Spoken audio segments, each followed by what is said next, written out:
most important Bible prophecy.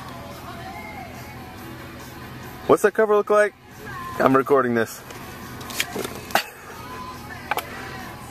Revelation offers hope in a world of uncertainty. Yeah, apparently I've been invited to this thing because it was right outside my door. You are the resident of that, which hopefully people don't focus in and see all the important information. Hopefully people aren't crazy. What do you think about this thing? Well, I've gone to things like this before. Yeah. Back in my early days when I was a youngster. Yeah. And, yeah, typically the people who are a part of it are not exactly normal people. Oh, come on. It could have a point now. It could. I will have an open mind. Yeah.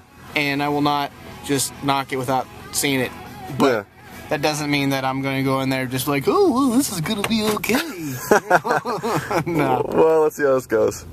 We are here at the Sleep Inn, about to go into this church thing. There's Lynn over there smoking an American Spirit. What's your opinion on them coming here? I honestly, I don't really know what it's about. I just know the name of it. I don't really know much about it. Generally, what kind of people have you seen go to this? I've seen families go to it. Yeah. I've seen just people by themselves, men by themselves. So yeah, I've seen all different kinds. It's pretty normal? Oh yeah, yeah, okay. it is. Have you talked to the guy at all? I have, yes, and he was really nice. He is? Yeah. Okay. Yep. Very cool. suave. Very, very nice very suit. Yeah. Keeps himself well, so. Yeah. Okay. Well, I'm just about to go to the Revelations of Hope, and that's where you get all your stuff over there. The main guy was right outside the room. Just a little nervous about dealing with all that. I can hear him over there. There's something else that happens in this passage. Look with me at verse 9. Now, here's where I want you to pay close attention. Verse 9. It says, and out of one of them came forth a what? Oh, cool. Little horn now. 5 things. 4 sections. How you feeling? Pay attention. The first thing that How am I feeling? is a what? I am A feeling ram. Okay, a ram. Daniel chapter 8. curious. What's next after the ram? It sees a I wonder what this guy's about. After the goat, the next thing that we see, That's about it. the Bible describes is a what? The little horn. Remember that? The little horn. we're just waiting for it to start. Put a little note. And before we launch into this topic tonight, I want to give you a history of our last presentation. You know, some of you may be wondering, if the Antichrist is a system, if it's not a person, why is it that so many Christians today have fallen into this trap of believing that the Antichrist is just one person? Here's a little history. During the Reformation, as Martin Luther and other Protestant reformers began to speak out against the abuses of the papacy, it became apparent that the papacy was losing members. And they realized that if they didn't address this issue, that their church would soon be empty. And so they realized that they had to find another alternative prophetic explanation to deter people's attention away from them being the Antichrist. And so here's what they did. One of their scholars by the name of Louis Alcazar wrote a new commentary on the book of Revelation. Now, in his commentary, Alcazar stated that the Antichrist was not a system, was not the papacy, but rather it was an individual that had come already in the past.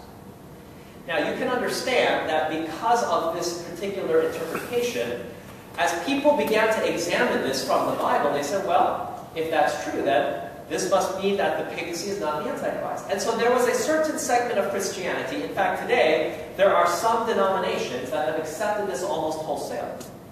And so as a result of that, by the way, how many of you have ever heard of the name Antiochus Epiphanes before? Anybody ever heard that name before? Okay, some of you have. Antiochus Epiphanes was viewed as the fulfillment of the Antichrist, according to Louis Alcazar. But there was another scholar whose impact is but rather a system which has existed for centuries. Now, it's true or false? Please don't say it out loud. Just write it on your quiz envelope. Rather a system which has existed for centuries. Question number 2. When the 3 horns were uprooted, it marked the end of the political reign of the little horn.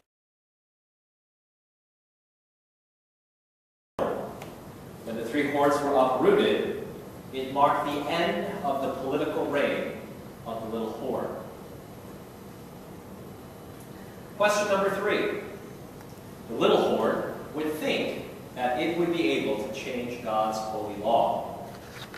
The little horde would think that it would be able to change God's holy law. Question number 4. The Bible predicts that at some point in the future, the little horde would have great political power. The Bible predicts that at some point in the future, the little horde would have great political power. And finally, question number 5. The little horde is given 3.5 prophetic years to do its work of persecuting God's people. The little horde is given 3.5 prophetic years to do its work of persecuting God's people. 5 questions, true or false. Let's review these. Daniel saw it had how many horns? It had 2 horns. One was higher than the other. And the higher one came up how? Do you remember? It came up last. That's right. It came up last. It came up second. After the ram, the next creature that he saw was a what?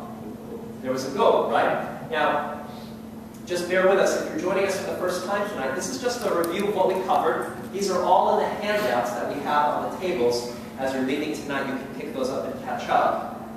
After the goat, there was, do you remember what happened? The great horn broke, and how many came up in its place? There was 4, right? 4 that came up. And the Bible says that out of one of them came a what? Do you remember? There was a what? Does anybody remember? A little horde. That's right. Now the little and then he says, consider the vision. Wait a minute. Was there any vision that Daniel needed understanding about that Gabriel had started to give him an explanation for, but had not finished? Was there any vision like that? Yes or no? Yes. Yes. What chapter was that vision found in?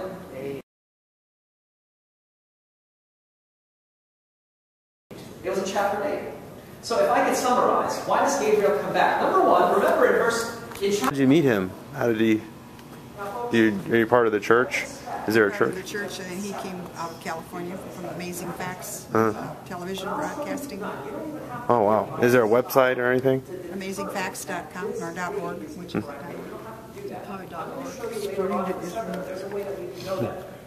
What really catches you about it? see if I can find it. You talk, I'm going to look What catches me? Yeah. It's a Bible prophecy, and it's very interesting, I think, and it's something that people maybe don't totally understand, and he explains it so simply and so clearly. Yeah. Is anything about the end of the world or anything? Because that's what Those things are covered, yes. Okay. What does it say about the end of the world? Well, It says a world of uncertainty is what caught me, I it'll take guess. a while, and he'll get to those. Okay. You're calling this guy a soothsayer. I'm calling him a soothsayer. Why are you Let's walk saying over this? There, so we're not by the door. Okay. I am saying this from personal experience. Yeah. Just look at it. Look at the example. Yeah. You have the likes of my personal experience with people like him.